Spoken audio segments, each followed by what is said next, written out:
Start rolling. 20 வருடங்களாக இல்லாத கள்ளச்சாராயம் எப்படி தமிழ்நாட்டில் வந்தது? பண்ணுதா மூச்சு வாங்குற மாதிரி இருக்குதான்.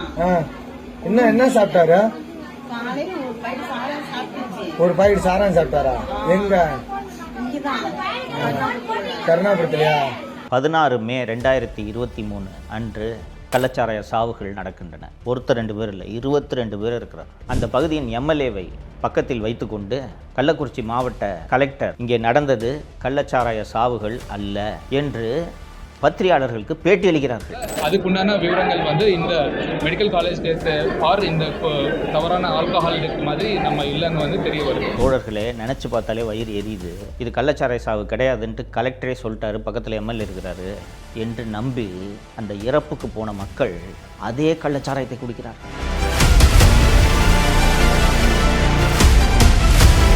65 பேர் இறக்கிறார்கள். ஒரு அதிகாரி மீது கடுமையான நடவடிக்கை எடுத்தாரா முதல்வர்?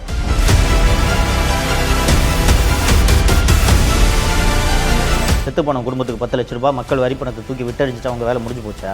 ஏன் மு.க. ஸ்டாலின் அவர்களை பொம்மை முதல்வர் என்று சொல்கிறோம் என்று தெரிகிறதா? தமிழ் பெருங்குடி மக்கள் அத்தனை பேருக்கும் வணக்கம். திமுக என்ற தீய சக்தி தப்பித்தவரை கூட ஆட்சிக்கு மீண்டும் வந்துவிடக்கூடாது என்பதற்காக இந்த 5 ஆண்டு கால ஆட்சியின் அவலங்களை தொடர்ந்து நாம் பேசிக்கிட்டு இருக்கோம், விவாதிச்சுக்கிட்டு இருக்கோம். உங்களுக்கு நான் நினைவூட்டி கொண்டிருக்கிறேன். அதுபோல் இந்த திராவிட முன்னேற்ற கழக அரசின் மிகப்பெரிய தோல்விகளில் ஒன்றாக அமைந்த சம்பவம் தான் கள்ளச்சாராய சாவுகள். தோழர்களே, நான் ஏற்கனவே குறிப்பிட்டது போல ஒரு ஆட்சியில் தவறுகள் நடக்கலாம். எந்த ஆட்சியிலும் தவறே நடக்காமல் இருக்க முடியாது. ஆனால் ஒரு நல்ல ஆட்சியாளர் ஒரு தவறு நடந்ததும் அந்த தவறுக்கான காரணத்தை கண்டறிய வேண்டும். இதனால் இந்த தவறு நடந்திருக்கிறது, இனி இந்த தவறு மீண்டும் நடக்கக்கூடாது என்பதை உறுதி செய்வது தான் ஒரு நல்ல ஆட்சியாளருக்கு அழகு, இல்லைங்களா? தமிழ்நாட்டில் கிட்டத்தட்ட கள்ளச்சாராயத்தை ஒழிச்சாச்சுன்னே சொல்லலாங்க. கள்ளச்சாராயத்தை ஒழிச்சாச்சுன்னா நான் சொல்கிறது இந்த மெத்தனால் கலந்து ஆகக்கூடிய மரணத்தை உண்டு பண்ணக்கூடிய கள்ளச்சாராயம். கடைசியாக 2003ஆம் ஆண்டு கடலூரில் தான் கள்ளச்சாராய சாவுகள் நடக்கின்றன. 22 பேரும் என்னமோ இறந்தார்கள் என்று நினைவு. அதற்கு பிறகு அப்போது முதல்வராக இருந்த செல்வி ஜெயலலிதாவும் சரி, 2006இல் முதலமைச்சரான திரு கருணாநிதி அவர்களும் சரி, அதற்கு பிறகு 2011இல் மீண்டும் அதிமுக ஆட்சி அமைந்த பிறகும் எடப்பாடி பழனிசாமி அவர்கள் ஆட்சியிலும் சரி ஒரே ஒரு கள்ளச்சாராய சாவு கூட நடக்கலை. உங்களுக்கெல்லாம் நினைவு இருக்கும், இந்த கொரோனா காலத்தில் கிட்டத்தட்ட 3 மாதத்துக்கு எல்லா மதுக்கடைகளும் அடைக்கப்பட்டிருந்தன. எடப்பாடி பழனிசாமி அவர்கள் முதல்வராக இருக்கிறார். அப்படி மதுக்கடைகள் அடைக்கப்பட்டிருந்த அந்த காலகட்டத்தில் கூட இந்த பெயிண்ட் அடிக்கிறதுக்கான அந்த வார்னிஷை குடிச்சிட்டு 1-2 பேர் இறந்தார்களே ஒழிய கள்ளச்சாராய சாவுகள் அப்போது கூட நடக்கவில்லை. தோழர்களே, 16 மே 2023 அன்று விழுப்புரம் மாவட்டம் மரக்காணம் மற்றும் செங்கல்பட்டு மாவட்டத்தில் கள்ளச்சாராய சாவுகள் நடக்கின்றன. 22 பேர் இருக்கிறார்கள். ஒருத்தர் 2 பேர் இல்லை, 22 பேர் இருக்கிறார்கள். ஒரே கள்ளச்சாராயம், அதாவது அதே கள்ளச்சாராயம் தான் செங்கல்பட்டிலும் விற்கப்பட்டிருக்கிறது, மரக்காணத்திலும் விற்கப்பட்டிருக்கிறது. முதலமைச்சர் ஸ்டாலினே நேரடியாக விழுப்புரம் போய் ஆய்வு நடத்தினார். அப்போது விழுப்புரம் மாவட்டம் எஸ்பியாக இருந்த ஸ்ரீநாத்தாவை பணி இடைநீக்கம் செய்தார்கள். கலெக்டராக இருந்த ராகுல் நாத்தை மாற்றுகிறார்கள். அண்டு செங்கல்பட்டு மாவட்ட எஸ்பியாக இருந்த பிரதீப் என்பவரையும் மாற்றுகிறார்கள். ரைட்டுங்களா? இது நடக்கிறது 16 மே 2023. ஒரு நல்ல ஆட்சியாளருக்கு கடுமையான கோபம் ஏற்பட்டிருக்க வேண்டும். 20 வருடங்களாக இல்லாத கள்ளச்சாராயம் எப்படி தமிழ்நாட்டில் வந்தது? எப்படியா வந்துச்சு தமிழ்நாட்டில் கள்ளச்சாராயம்? மது ஒழிப்புக்கு அமல் பிரிவு என்று ஒரு பிரிவு இருக்கிறது, மாநில உளவுத்துறை இருக்கிறது, சென்ட்ரல் இன்டெலிஜென்ஸ் யூனிட்னு இந்த கள்ளச்சாராயத்தை கண்காணிப்பதற்கென்றே ஒரு இன்டெலிஜென்ஸ் யூனிட் காவல்துறையில் இயங்குகிறது.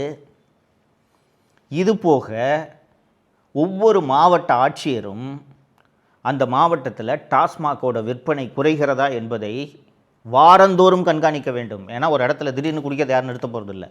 ஒரு இடத்துல டாஸ்மாக் வியாபாரம் குறையுதுன்னா அந்த இடத்துல கள்ளச்சாராய புழக்கம் இருக்கிறது என்று பொருள். அதனால தான் அங்கே வியாபாரம் குறைகிறது. ஸோ இவ்வளவு செட்டப் இருந்தும் எப்படியா 22 பேர் சாகிறான், எப்படி இது வந்துச்சு என்று ஒரு முதலமைச்சர் கடுமையான கோபமடைந்திருக்க வேண்டும். தோழர்களே, சரியாக 1 வருடம் கழித்து 19 ஜூன் 2024 அன்று கள்ளக்குறிச்சி மாவட்டத்தில் மீண்டும் கள்ளச்சாராய சாவுகள் ஏற்படுகின்றன. அந்த செங்கல்பட்டு மரக்காணத்தை விட இது ரொம்ப ஒரு கொடுமையான சம்பவங்க. பண்ணுதா மூச்சு வாங்குற மாதிரி இருக்குதான். என்ன சாப்பிட்டாரு? காலையில ஒரு பைட்டு சாதம் சாப்பிட்டுச்சு. ஒரு பாக்கெட் சாராயம் சாப்பிட்டாரா? எங்க? இங்கதான் கருணாபுரத்துலயா? குடிச்சதுல இருந்து அப்படிதான் இருக்குங்களா? என்னண்ணா பண்ணுது உங்களுக்கு? ஒண்ணுமே புரியலையா?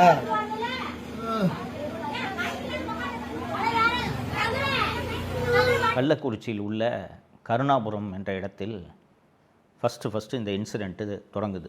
ஒருவர் மயங்கி விழுகிறார், மயங்கி விழுந்து இறந்து போகிறாரு. ஒரு கணவன் மனைவி உடம்பு சரியில்லைன்ட்டு ஹாஸ்பிட்டலுக்கு போகிறாங்க. உடம்பு ரொம்ப மோசமாக இருக்குது, வயிற்று வலிக்குதுன்னு. இவங்க 3 பேரும் மது அருந்திருக்காங்க.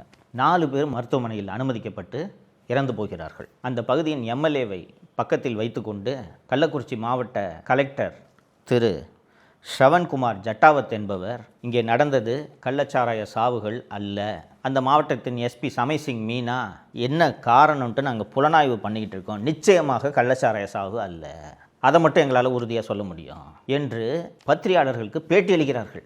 இன்னைக்கு காலையில் நம்ம கள்ளக்குறிச்சி கோட்டைமேடு பகுதி கருணாபுரம் பகுதியில் ஒரு பரபரப்பான செய்தி வந்து எல்லா சமூக வலைதளங்களில் ரிப்போர்ட் ஆனது. இதுக்குண்டான விளக்கம் வந்து நாங்கள் மருத்துவ கல்லூரி ஆஸ்பத்திரியில் இருக்க ரிப்போர்ட் பண்ணக்கூடிய 14 பேருக்கு வந்து நம்ம சிகிச்சை வந்து தமிழக அரசாங்கம் மூலமாக வந்து தரமான சிகிச்சை வந்து நம்ம கொடுத்துட்ருக்கோம். குறிப்பாக இந்த தவறான செய்தி பற்றி விளக்கம் நம்ம கூடுதல் டீட்டெயில் விவரங்களுக்கு போனோம்னா அதில் வந்து ஒரு 3 டெத்து நடந்ததாக வந்து தவறான செய்தி வந்து வந்திருந்தது. இந்த 3 டெத்துமே வந்து நம்மளுடைய கள்ளக்குறிச்சி மெடிக்கல் காலேஜ் ஹாஸ்பிட்டலில் நடந்த இறக்கம் கிடையாது.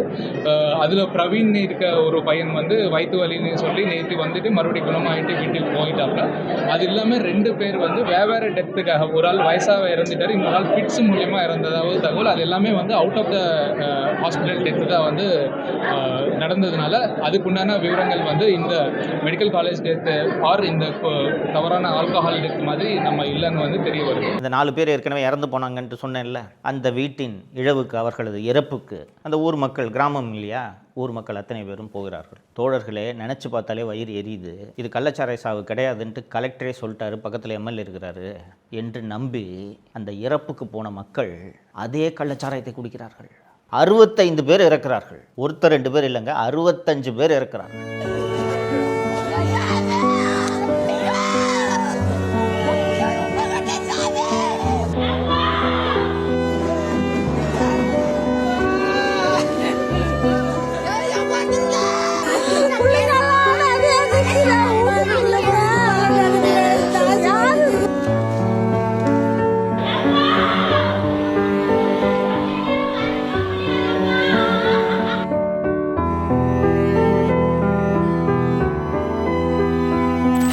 கள்ளச்சாராய சாவு நடக்கலாங்க. ஒரு நல்ல ஆட்சியாளர் மீண்டும் இந்த தப்பு நடக்காமல் கடுமையான நடவடிக்கை எடுத்திருந்தால் சம்மந்தப்பட்ட அதிகாரிகளை கைது செய்திருக்க வேண்டும். வெறுமனே கள்ளச்சாரம் விற்கிறவனை மட்டும் இல்லை, உனக்கு வேலையே கள்ளச்சாரத்தை தடுக்கிறதாண்டா, என்னடா பண்ணிக்கிட்டு இருந்த என்று சம்மந்தப்பட்ட காவல்துறை அதிகாரிகளை கைது செய்திருந்தால் கள்ளக்குறிச்சி 65 உயிர்களை காப்பாற்றியிருக்கலாமா இல்லையா? கூடுதலாக இன்னொரு தகவலை சொல்கிறேன். இந்த மரக்காணம் மற்றும் செங்கல்பட்டு கள்ளச்சாராய சாவுகள் நடந்த பிறகு அந்த வழக்கின் புலன் விசாரணை சிபிசிஐடிக்கு ஒப்படைக்கப்படுகிறது. அப்போது சிபிசிஐடியின் தலைவராக இப்போது டிஜிபியாக இருக்கக்கூடிய திரு வெங்கட்ராமன் அவர்கள் இருந்தார். பொறுப்பு டிஜிபியாக இருந்தார் அல்லவா திரு வெங்கட்ராமன், அவர் வந்து சிபிசிஐடிக்கு தலைவராக இருக்கிறார். அவர் அதை விசாரித்து இதை கண்டுபிடிக்கிறாரு. அதாவது எங்கேருந்து இந்த மெத்தனால் எங்கேருந்து கிடைக்குது? மெத்தனால் வந்து இண்டஸ்ட்ரியல் பர்பஸ்க்கு மட்டும்தானே மெத்தனால் பயன்படுத்தணும். அது எப்படி இங்கே கள்ளச்சாராயமாக மாறி கிராமத்தில் விற்பனைக்கு எப்படி வருது என்று அவர் அதை விசாரிக்கும்போது இந்த மெத்தனால் பயன்பாட்டை கண்காணிக்க 2-3 துறைகளுக்கு பொறுப்பு இருக்கிறது. கலால் துறை, வருவாய்த்துறை, வணிக வரித்துறை, காவல்துறை, இது போல் 4-5 துறைகள் சேர்ந்து இந்த நடமாட்டத்தை கண்காணிக்க வேண்டியிருப்பதனால ஒவ்வொரு துறையும் இது எங்கள் வேலை இல்லை என்று பொறுப்பை தட்டி கழிக்கிறார்கள்.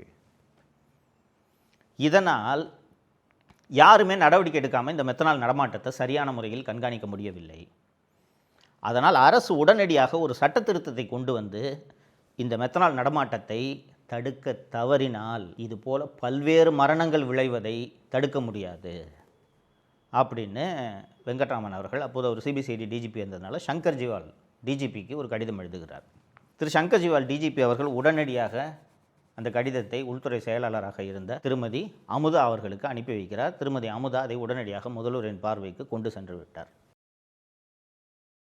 அப்போது விழித்துக்கொண்டு நடவடிக்கை எடுத்திருந்தால் கள்ளக்குறிச்சியில் 65 பேர் இறந்திருக்க மாட்டார்களா இல்லையா? செங்கல்பட்டு மற்றும் மரக்காணத்தில் இந்த கள்ளச்சாராய சாவுகள் நடந்ததும் அரசு உடனடியாக செய்த வேலை என்னவென்றால், இறந்து போன அத்தனை பேருக்கும் 10 லட்சம் ரூபாய் தலா, ஒரு குடும்பத்துக்கு இறந்தவர்களுக்கு தலா 10 லட்சம் ரூபாய் நிதி அறிவிக்கப்பட்டது. ஏற்கனவே செங்கல்பட்டு மற்றும் மரக்காணத்தில் இறந்தவர்களுக்கு 10 லட்சம் ரூபாய் நிதி அறிவிக்கப்பட்டு விட்டதால் அதன் பிறகு கள்ளக்குறிச்சியில் இறந்த 65 பேருக்கும் தலா 10 லட்சம் ரூபாய் வழங்கப்பட்டு விட்டது. இது ஏழை மக்கள், தலித் மக்கள், விளிம்பு நிலை மக்கள், அவர்களுக்கு 10 லட்சம் ரூபாய் சென்று சேர்வது எங்களுக்கு ஒன்றும் வருத்தம் இல்லை, மக்களுக்கும் வருத்தம் இருக்காது.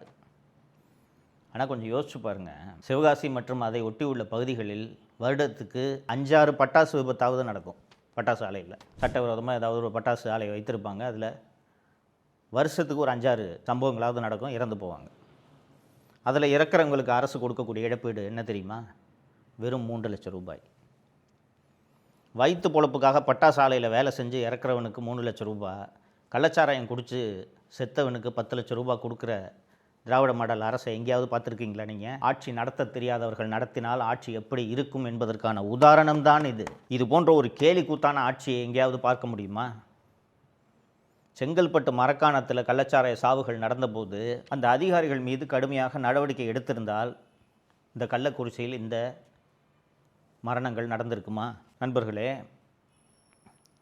மாநில அரசு இந்த வழக்கை சரியாக விசாரிக்காது. ஏற்கனவே செங்கல்பட்டு மற்றும் மரக்காணம் கள்ளச்சாராய சாவுகள் குறித்து சிபிசிஐடி விசாரித்து கொண்டிருக்கிறது. அந்த விசாரணை நடந்து கொண்டிருக்கும் போதே மீண்டும் கள்ளச்சாராய சாவுகள் நடந்திருக்கின்றன என்று அண்ணா திராவிட முன்னேற்ற கழகம் சார்பில் சென்னை உயர்நீதிமன்றத்தில் வழக்கு தொடுக்கப்படுகிறது. சென்னை உயர்நீதிமன்றம் மனுதாரர் சொல்கிற வாதத்தை ஏற்றுக்கொண்டு இந்த வழக்கு விசாரணையை சிபிஐக்கு மாற்றுகிறோம் என்று மாற்றி உத்தரவிட்டது. அப்படி மாற்றும்போது உயர்நீதிமன்றம் சொன்ன ஒரு முக்கியமான காரணம் என்ன தெரியுமா? இத்தனை பேர் சாவுக்கு காரணமான அந்த மாவட்ட எஸ்பி சமைசிங் மீனாவை அந்த சம்பவம் நடந்தபோது சஸ்பெண்ட் செய்தது அரசு. ஆனால் 3 மாதம் கழித்து எந்த காரணமும் சொல்லாமல் அந்த அதிகாரிக்கு மீண்டும் பதவி வழங்கப்பட்டு விட்டது. ஏற்கனவே செங்கல்பட்டு மற்றும் மரக்காணம் கள்ளச்சாராய சாவுகளுக்கு பொறுப்பு என்று விழுப்புரம் எஸ்பியாக இருந்த ஸ்ரீநாத் ஐபிஎஸ்ஐ சஸ்பெண்ட் செய்தார்கள் என்று சொன்னேன் அல்லவா? அவருக்கும் மீண்டும் வேலை வழங்கப்பட்டு விட்டது.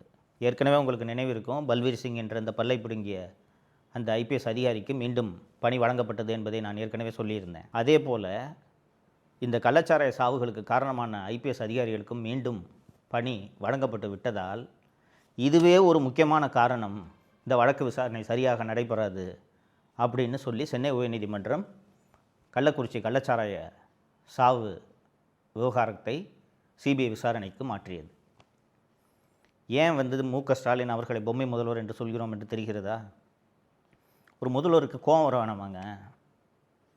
என் ஆட்சியில் இப்படி நடக்குது, 20 வருஷமாக இல்லாத கள்ளச்சாராய சாவுகள் என் ஆட்சியில் நடக்குது, என்ன தாண்டா பண்ணிட்டுருக்கீங்க நீங்களாம் அதிகாரிங்க? உங்களுக்கெல்லாம் எதுக்கு இவ்வளவு சம்பளம், எதுக்கு இவ்வளவு ஆள்பலம்? இந்த ஆட்சிக்கு தொடர்ந்து அவப்பெயர் ஏற்படுத்தி தருகிறீர்களே அப்படின்னு ஒரு அதிகாரி மீது கடுமையான நடவடிக்கை எடுத்தாரா முதல்வர்? அப்போ இவர் பொம்மை முதல்வரா இல்லையா? அப்போ இந்த பொம்மை முதல்வரோட ஆட்சி தொடர்வதற்குத்தான் நீங்கள் திமுக கூட்டணிக்கு வாக்களிக்க போகிறீர்களா? ஏன் திமுக ஆட்சி வந்தாலே மக்கள் வெறுப்படைகிறார்கள், கோபமடைகிறார்கள், கடுமையான எரிச்சல் அடைகிறார்கள் என்பது புரிகிறதா?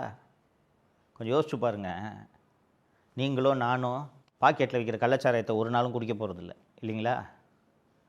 மது அருந்தும் பழக்கம் உள்ளவர்கள் போய் வசதியான பாரில் குடிப்போம், இல்லைன்னா டாஸ்மாகில் விற்கக்கூடிய மதுவை வாங்கி குடிப்போம். கள்ளச்சாராய பாக்கெட்டை ஏழை தானங்க குடிப்பான். இந்த இறந்த 65 பேரில் பெரும்பாலானோர் தலித்துகள் தோழர்களே. இவ்வளவு பேர் மரணத்துக்கு காரணமான ஒரு ஆட்சி தொடர வேண்டுமா?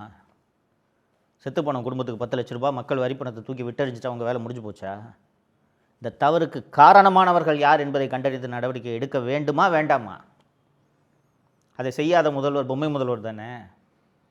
அப்போ இந்த பொம்மை முதல்வரோட ஆட்சி தொடர வேண்டுமா இல்லையா என்பதை வாக்களிக்கும் தினத்தன்று நீங்கள் சிந்திக்க வேண்டும். இதனால்தான் திமுகவை தீய சக்தி என்று சொல்கிறோம். நான் மட்டும் சொல்லவில்லை, எதிர்க்கட்சிகள் சொல்கின்றன, மக்களே சொல்கிறார்கள். அதனால் இந்த தீய சக்தி மீண்டும் ஆட்சிக்கு வந்துவிடக்கூடாது என்பதை மனதில் வைத்து தேர்தல் நாளன்று நீங்கள் வாக்களிக்க வேண்டும் என்று கேட்டுக்கொள்கிறேன். மீண்டும் சந்திப்போம். நன்றி. தமிழகத்தை காப்போம்.